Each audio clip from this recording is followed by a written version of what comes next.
우리가 민수기 그 말씀을 보게 되면 광야의 여정을 가기 전에 앞부분의 그러한 말씀에서는 인구 조사를 통하여서 하나님께서 그들 백성들로 이스라엘 백성들로 하여금 하나님의 군대로 준비시켜 주시고 또 한편에서 하나님을 예배하는 그러한 백성으로 준비시켜 주시는 게 그 앞부분의 말씀이었습니다. 우리가 이제 5장과 6장의 말씀에서는 그렇게 외적으로 준비된 그러한 이스라엘 백성들에게 진영이라든가 행군을 어떻게 할지도 다 이제 할지를 알려주신 그러한 이스라엘 백성들에게 요구하신 한 가지의 것이 있는데 그것은 거룩입니다. 거룩.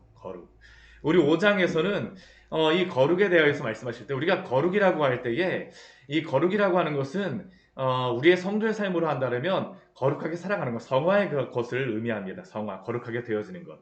근데 이 성화를 의미할 때 두 가지를 이야기합니다. 첫 번째는 죄와 싸워서 죄를 죽이는 것.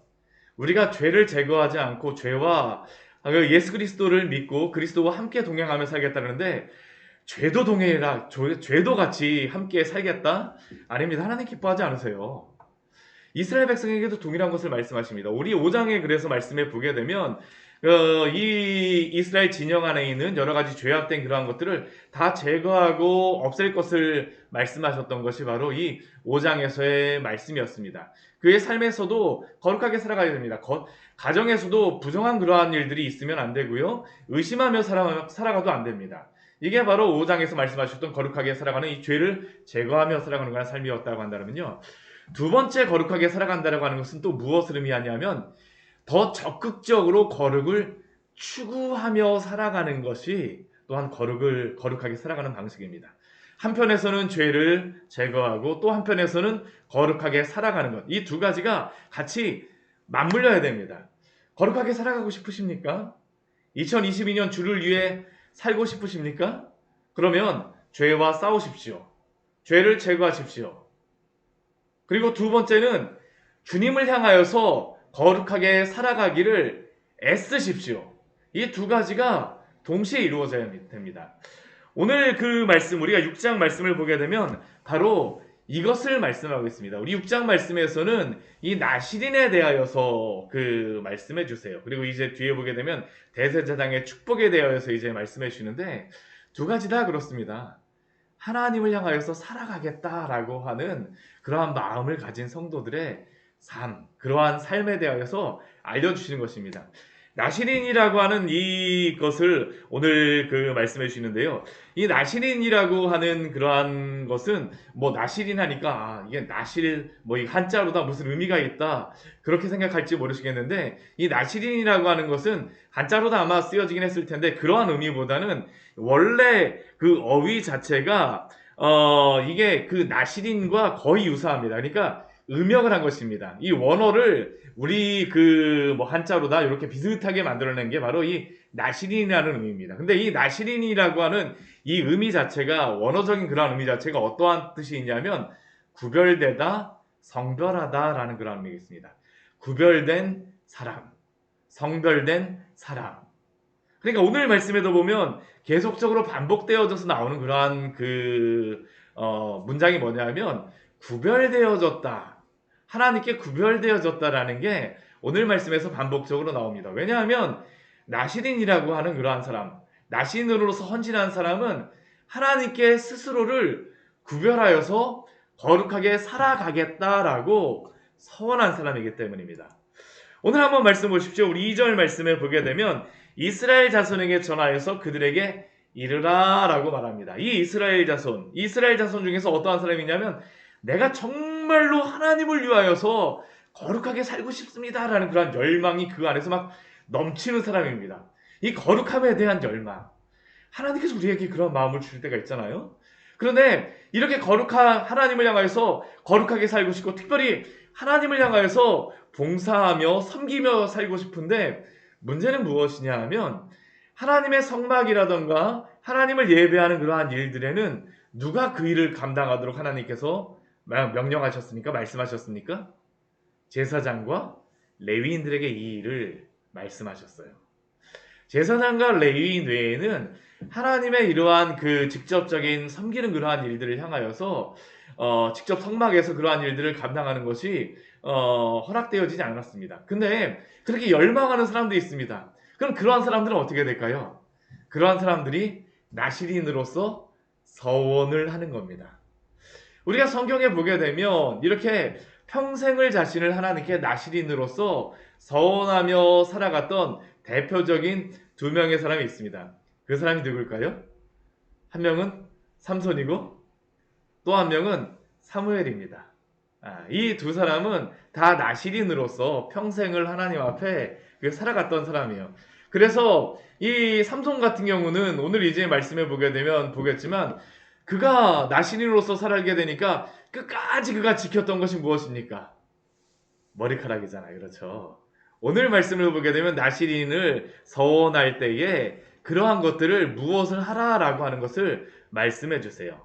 우리 방금 전에 2절 말씀, 남자나 여자가 특별한 서원을 하나님께 드리려고 할 때, 이렇게 거룩하게 살아가고자 할 때에 곧 나시린의 서원을 하라라고 말씀하십니다. 그 이 나시린의 서원을 한다라는 것은 자기 몸을 구별해서 여호와 하나님 앞에 드리는 것입니다. 물질을 드리고 시간을 드릴 뿐만 아니라 하나님께 직접 자신의 몸을 드리는 것입니다. 자신의 몸을 구별하여서 오직 하나님만 향하여서 살겠다라고 하는 그 다짐이 바로 그 서원이 이 나시린의 서원입니다. 그래서 하나님만을 향하여서 살겠다라고 하는 이 사람들에게 세 가지의 것을 하나님께서 요구하시고 명령하십니다. 첫 번째 것이 무엇입니까? 우리 3절과 4절 말씀을 보게 되면 포도와 관련된 것을 가까이 하지 말라라고 말씀하세요.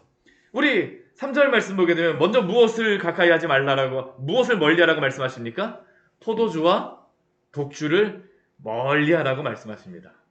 포도주와 독주만을 멀리하는 게 아니라 그 뒤에 보게 되면 포도주나 독주가 초가 되게 되면 그 포도주로 된 초와 독주로 된 초도 마시지 말라라고 말씀하세요. 그거 정도가 아닙니다. 그 뒤에 보면 또 무엇도 하지 말라고 말씀하십니까? 포도즙도 마시지 말라라고 말씀하십니다. 그 정도도 아닙니다. 또 그 뒤에 보면 뭐라고 말씀하십니까? 생포도주나 건포도도 먹지 말지니. 포도와 관련된 것은 다 먹지 말라라고 말씀하시는 겁니다. 가까이 하지 말라라고 말씀하세요. 4절 말씀에 보면 또 어느 정도냐면 자기 몸을 구별하는 모든 날 동안에는 포도나무 솟아는 씨나 껍질이라도 먹지 말라라고 말씀하십니다. 제가 이것을 보면서 갑자기 들었던 생각이 뭐냐면 옛날에는 그 식용유, 해표 식용유 이렇게 사용했었는데 요즘에는 그 기름을 또 무엇을 많이 사용합니까? 포도씨유 또 우리가 또 사용을 하잖아요. 그렇죠? 야, 포도씨유가 포도씨로 만들었으면 그것도 먹으면 안 되겠네? 그런 생각이 들더라고요. 아무튼 우리 3절과 4절 말씀 보게 되면 포도와 관련된 그러한 것은 먹지 말라라고 말씀하세요. 왜 이것을 먹지 말고 가까이 하지 말라라고 말씀하시는지 명확하게 그 의미는 말씀해 주시는 않습니다. 그러나 우리가 유추해 볼 수 있는 것은 이 포도주와 독주 같은 것은 무엇입니까? 힘이 있습니다. 능력이 있어요. 포도주와 독주의 그러한 힘으로써 살아가지 말라라는 겁니다. 근데 더 중요한 그러한 의미는 이 포도 같은 경우는 이게 어떠한 것과 관련이 있냐면 농경과 관련이 있습니다. 이전에 이스라엘 백성들 같은 경우는 애굽에 있을 때에는 목축을 하는 그러한 사람들이었습니다. 우리 그 가나안 땅을 젖과 꿀이 흐르는 땅이라고 이야기하는데 이 젖과 꿀이 흐른다라는 것은 뭐 제가 몇 번 말씀드렸지만 젖이라고 하는 것은 목축을 의미하는 겁니다. 목축이 아주 잘 돼요. 그리고 이 꿀이라고 하는 것은 우리가 뭐 벌꿀도 의미하지만 우리 교회에서 대추야자 열매 몇 번 드셔보지 않았습니까? 그렇죠? 이 대추야자 열매가 얼마나 단지 모양은 대추 같은데 정말 그게 꿀 같습니다. 너무나도 달아요. 그것은 이 농경을 의미하는 것입니다. 그러니까 이 이스라엘 가나안 땅은 목축도 잘 되고 이 농사도 잘 되는 땅입니다. 애굽 땅 같은 경우에는 이게 굉장히 다 있다고 하지만 이 나일강을 중심으로 하지만 이 가나안 땅 같은 경우에는 전체가 다 비옥한 그러한 지역입니다. 예, 비옥한 지역이에요. 여름에는 굉장히 황량한 것처럼 보이지만 여름에는 무엇이 잘 나냐 하면 이 열매가 아주 맛있는 열매가 많이 납니다. 비가 안 오기 때문에. 또 겨울에는 무엇이 잘 나냐 하면 이 곡식 농사, 밀하고 보리가 잘 되는 땅입니다. 그러니까 우리가 보기에는 여름에 이제 뭐 가서 저희가 딱 보면 성지순례 가보게 되면 아무것도 없고 농사가 안 되는 지역이 아닙니다. 적과 꿀이 흐르는 땅입니다. 그곳은.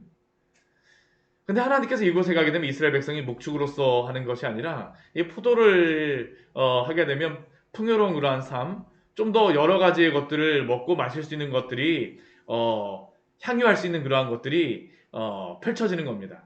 근데 하나님이 이 나시린들에게 포도를 먹지 말라라고 하시는 그러한 의미 가운데에는 무엇이냐면 세상의 것에 잠겨서 사는 것이 아니라 하나님께 구별된 사람은 하나님을 주인으로 모시고 하나님께 잠겨서 살라라고 하는 것이 바로 이러한 의미입니다. 세상으로 기쁨과 만족을 삼으면서 살아가는 사람이 아니라 하나님께 구별되었기 때문에 하나님을 기뻐하며 하나님으로 만족하며 살아가라는 것이 바로 이 나시린에게 말씀하시는 것이라고 할 수 있죠. 하나님 앞에 거룩하게 살아가고 싶으십니까? 그러면 세상을 우리의 낙으로 삼는 것이 아니라 여호와 하나님을 기쁨으로 삼으시며 살아가시기를 축원합니다. 이게 바로 거룩하게 살아가는 그러한 삶에서 하나님이 요구하시는 것이죠. 두 번째 하나님께서 나시린에게 요구하시는 것이 무엇일까요? 우리 그 서원을 구별하는 날에는 우리 5절 말씀을 보게 되면 삭도를 절대로 그의 머리에 대지 말라라고 말씀하십니다. 삭도, 머리를 자르지 말라라는 것이죠. 삭도를 절대로 머리에 대지 말고 자기 몸을 구별하여 여호와께 드리는 날이 차기까지는 거룩하기 때문에 그의 머리털을 길게 자라게 내버려 두라는 겁니다. 그래서 실제로다 이렇게 살았던 사람이 삼손입니다. 삼손 같은 경우는 나시린으로서 구별된 사람입니다. 원래는 그가 포도주도 마시면 안 되고요. 이 삭도도 되면 안 됩니다. 근데 그의 삶에서 이 뒤에 보게 되면 한 가지 또 그가 나시린의 그러한 서원을 어기는 것이 있지만 나머지 두 가지는 다 어겼지만 그래도 마지막까지 그가 잡았던 것은 무엇이었습니까? 삭도를 머리에 대지 않는 것이었었죠. 이 삭도를 머리에 대지 않는다라는 그러한 의미는 무엇일까요? 외적으로 그가 하나님 앞에 구별되어졌다라는 그러한 표식이 바로 이 머리에 삭도를 대지 않는 것입니다. 하나님이 나의 주인 되어시다라는 것을 그의 삶에서 거룩하게 드러내는 것이 바로 이 머리에 삭도를 대지 않는다라는 것이죠. 우리가 하나님 앞에 구별되었습니까? 그렇다면 우리의 삶에서 우리의 모습에서도 거룩함이 드러나야 됩니다. 내가 예수님을 믿는다라고 하면서 주의 거룩한 백성이 되었다라고 하면서 마음대로 나의 그 치장을 함부로 하고 또 마음대로 내가 그 삶을 규모 없이 살아간다? 하나님이 기뻐하지 않으세요. 하나님께 구별되어진 그러한 사람이라는 그러한 의미는 하나님이 그의 그러한 모든 삶의 주인이 되어주신다는 것을 의미하는 것입니다. 머리에 삭도를 대지 않는 것입니다. 주 앞에 거룩하게 살아가고 싶으십니까? 구별되게 살아가기를 원하십니까? 그렇다면 주님을 주인으로 섬기며 또한 그 삶에서도 거룩함을 드러내시기를 축원합니다. 또 세 번째, 이 나시린에게 요구하시는 세 번째의 것은 시체를 가까이 하지 말라라는 겁니다. 우리 제사장에게도 그들이 그 제사장으로 있을 때에는 시체를 가까이 하지 말라라고 말씀하셨어요. 이 나답과 아비후가 그 다른 불을 들이다가 우리가 레위기 말씀해 보게 되면 하나님께 징계를 받아서 죽게 됩니다. 그때에 그 제사장들에게 무엇이라고 말씀하시냐면 나답과 아비후를 직접 장례하지 말라라고 말씀하세요. 왜냐하면 거룩하게 구별되었기 때문이죠. 거룩하게 구별된다라고 하는 것은 이 시체를 가까이 하지 말라라고 말씀하시는데 이것은 이 몸을 더럽히지 말 것을 말씀하시는 것입니다.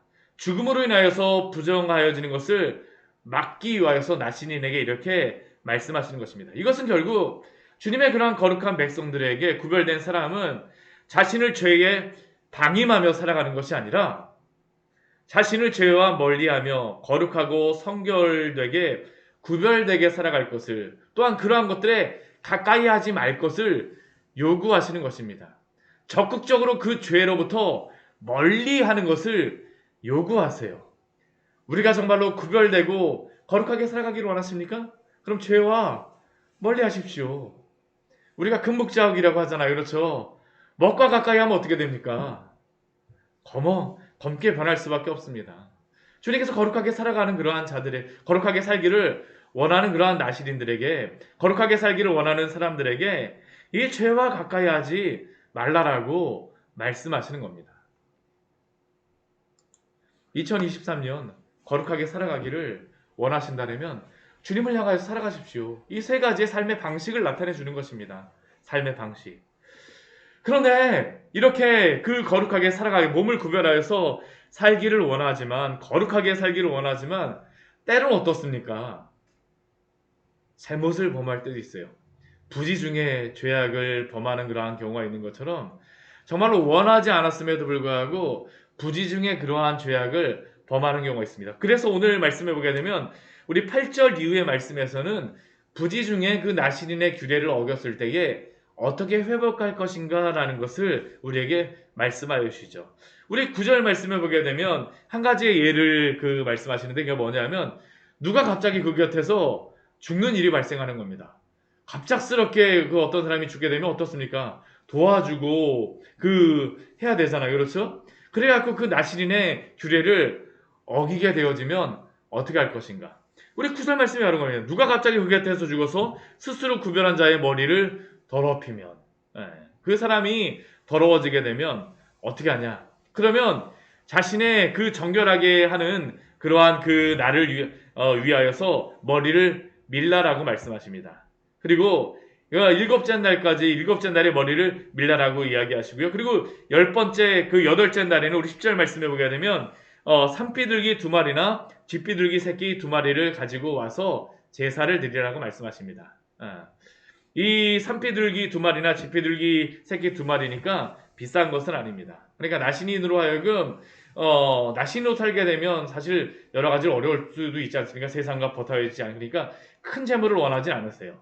그러니까 쥐비둘기 새끼 2마리나 산비둘기 2마리를 가져오는데, 한 마리는 무엇을 위하여서 하냐면 그 속죄 재물을 위하여서, 또 한 마리는 무엇을 위하여서 바치라고 말씀하시냐면 번제물로 바치라고 말씀하십니다.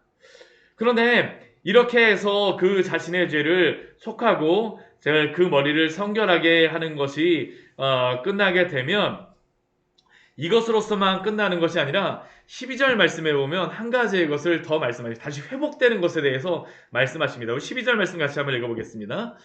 자기 몸을 구별하여 여호와께 드릴 날을 새로 정하고 1년 된 순양을 가져다가 속건제물로 드릴지니라. 자기의 몸을 구별한 때에 그의 몸을 더럽혔은즉 지나간 기간은 무효니라. 아멘.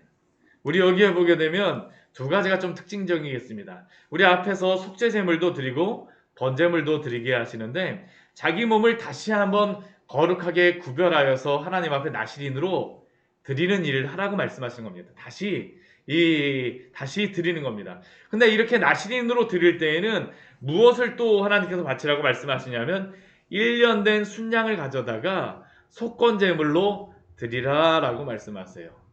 우리가 속건제물을 우리가 그 주일에도 한번 보았었는데, 이 속건제물이 무엇입니까? 도둑질한 것에 대하여서, 잘못한 것에 대하여서 배상하는 것이 바로 이 속건제물의 그러한 의미입니다. 하나님 왜 속건제물을 바치게 하셨을까? 이 나신이라고 하는 사람은 어떤 사람입니까?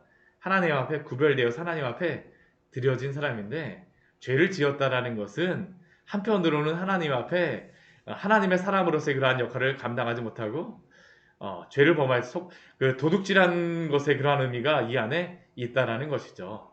하나님의 것을 해를 가하였다라는 의미가 있습니다. 그러니까 속건제물을 바치라라고 말씀하십니다. 배상을 할 것을 말씀하시죠. 그리고 우리 12절 뒤에 보게 되면 뭐라고 말씀하시냐면 지나간 기간은 무효다라고 말씀하십니다. 실제로 다 이스라엘의 그러한 기록에 보게 되면, 미시나라고 하는 그러한 기록에 보게 되면 어떠한 내용이 나와 있냐면, 나신인으로서 7년을 이렇게 구별하였었는데 7년이 거의 다 되는 때에 갑자기 주변에 있는 사람이 죽게 돼갖고 이 헬레나라고 하는 그러한 그 여왕이 이 죽은 그러한 사람과 접촉하게 되어졌습니다. 그래서 어떤 일이 벌어졌을까요? 다시 7년을 나신든으로서 헌신하게 되어집니다. 근데 이 말씀을 보게 되면 야, 이게 너무한 게 아닌가라고 생각할지 모르지만 그렇지 않습니다. 우리가 이 나시린이라고 하는 그러한 사람은 어떠한 사람이냐면 하나님을 향하여서 평생을 자신을 구별하여 살겠다라고 하나님 앞에 헌신한 사람입니다. 기꺼이 하나님을 향하여서 그렇게 살기를 소원하며 원하는 사람입니다. 그렇게 이것이 크게 문제가 되어지지 않겠죠. 오히려 하나님을 향하여 살 수 있다는 것이 기쁨이 되어진다는 게 사실 오늘 말씀을 통해서 우리에게 주시는 말씀입니다. 오늘 말씀을 통하여 우리가 무엇을 발견할 수 있습니까? 우리가 광야의 길을 가기 전에 이스라엘 백성이 비록 자신이 제사장과 레위제파가 아니라 할지라도 삼손과 사무엘처럼 자신을 나시린으로서 거룩하게 하나님 앞에 드리며 살아갈 수 있는 방법을 알려주십니다. 그리고 이렇게 거룩하게 살아가고자 하는 사람은 자신이 세상에서의 그러한 기쁨과 만족을 찾는 것이 아니라 우리 주 예수 그리스도 안에서 만족을 발견하며 또한 세상을 주로 섬기며 살아가는 것이 아니라 그리스도를 주로 섬기며 또한 세상 속에서 죄와 벗하며 살아가는 것이 아니라 거룩하게 구별하며 살아가야 함을 말씀합니다. 베드로전서 2장 9절 말씀은 우리 출애굽기 우리 19장 우리 4절과 5절 말씀에서 주셨던 말씀을 우리에게 또한 동일하게 주십니다. 우리 베드로전서 우리 2장 9절 말씀을 읽고 우리 말씀을 마치도록 하겠습니다. 우리 베드로전서 2장 9절의 말씀입니다. 신약성경 378페이지입니다. 베드로전서 2장 9절 말씀입니다. 우리를 어떠한 자로 삼아주셨습니까? 우리 같이 한번 읽겠습니다. 그러나 너희는 택하신 족속이요 왕같은 제사장들이요 거룩한 나라요 그의 소유가 된 백성이니 이는 너희를 어두운 데서 불러내어 그의 기이한 밑에 들어가게 하신 이의 아름다운 덕을 선포하게 하려 하심이라. 아멘. 그러나 세상이 어떠하다 할지라도 그러나 너희는 택하신 족속이요 왕같은 제사장들이요 거룩한 나라요 그의 소유가 된 백성으로 우리를 구별하여 주셨으니 그의 아름다운 덕을 선포하기 위하여서 2023년 주를 위하여서 살아가시기를 축원합니다. 거룩한 백성으로 살아가시기를 축원합니다. 같이 기도하도록 하겠습니다. 하나님 아버지, 오늘 말씀을 통하여서 우리에게 귀한 은혜를 주니 감사